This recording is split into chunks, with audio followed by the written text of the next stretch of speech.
சலீம், என்னாச்சு? அந்த பிரதீப்புக்கு காஞ்சாத்து மலையில ஒரு பங்களா இருக்கு. அங்க அவன் பையன் போனதுக்கு முன்னாடி தர்மசீல மகனை கொன்னே தீருவேன்னு அவன் வெறியோட இருக்கான்.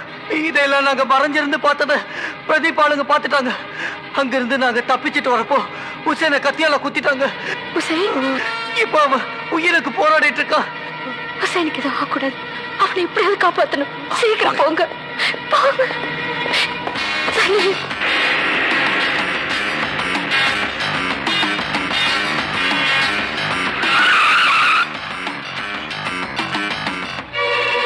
हुसैन, हुसैन, हुसैन, हुसैन, ஐயா, हुसैन,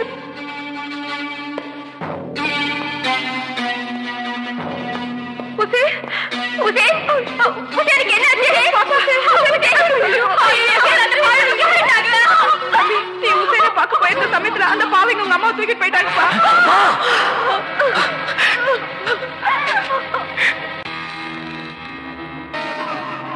வரான், அவன் வரான். தர்மசீலனின் தர்ம பத்தினியே உன் தர்ம புத்திரம் வந்துகிட்டே இருக்கான். வருவா. திங்க குட்டிய மகன் பெத்த தாய காப்பாத்த மட்டும் இல்ல, அவங்க அப்பா சிந்தின ரத்தத்துக்கு பதில் கேட்க உன்னை தேடி வருவா. பதில் தானே இருக்கு. அவன் அப்பம் போன இடத்துக்கு அவனே அனுப்பி வைக்க போறேன். அநியாயமா ஒரு குடும்பத்தை பிரிச்சு வைக்கிற பாவம் எனக்கு வேண்டாம். அதனாலதான் அவனுக்கு அப்புறமா உன்னையும் புருஷன் போன இடத்துக்கு அனுப்பி வைக்க போறேன். இதுதான் என் பதில். சரிதானே? வாமா மருமகளே வா. இவதான் வர்ம புத்திரனோட காதலி. உன் புருஷன் என் பரம்பரையை அழிச்சிட்டு தான் நினைச்சாங்க. இப்ப அந்த பரம்பரையை காப்பாத்த போறவ இவதான். யாருமே மகனை கல்யாணம் பண்ணிக்க போறான். ரஞ்சித்துக்கு ரொம்ப பிடிச்சிருக்கா. ஒன்னும் அழகா இருக்கா இல்ல ரஞ்சித்? என் பையன் வேற, நான் வேற இல்ல. ரெண்டு பேரும் ஒண்ணுதான்.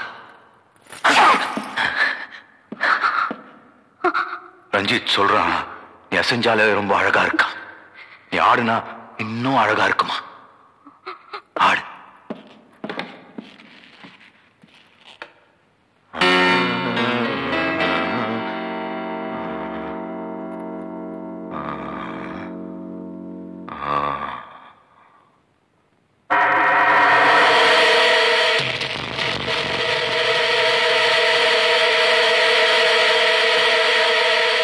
முடியாது.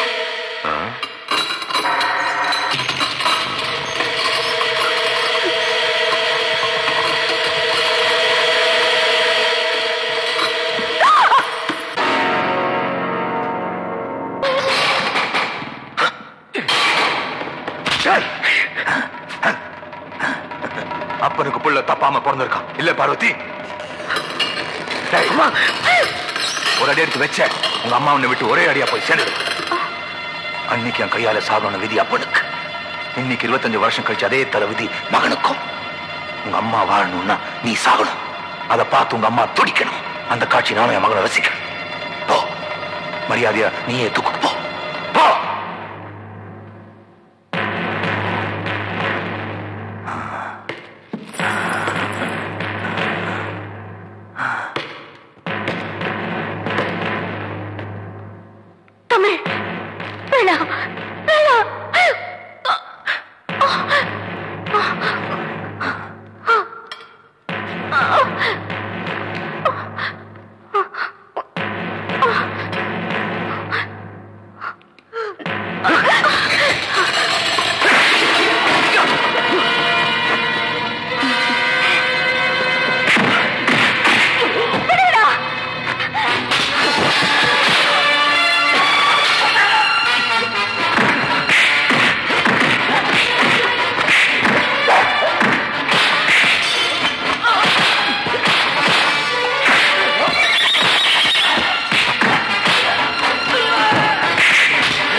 நாங்க இங்க இருக்கோம். நான் தான் திட்டுகள் சகாயம் இங்க இருக்கேன்.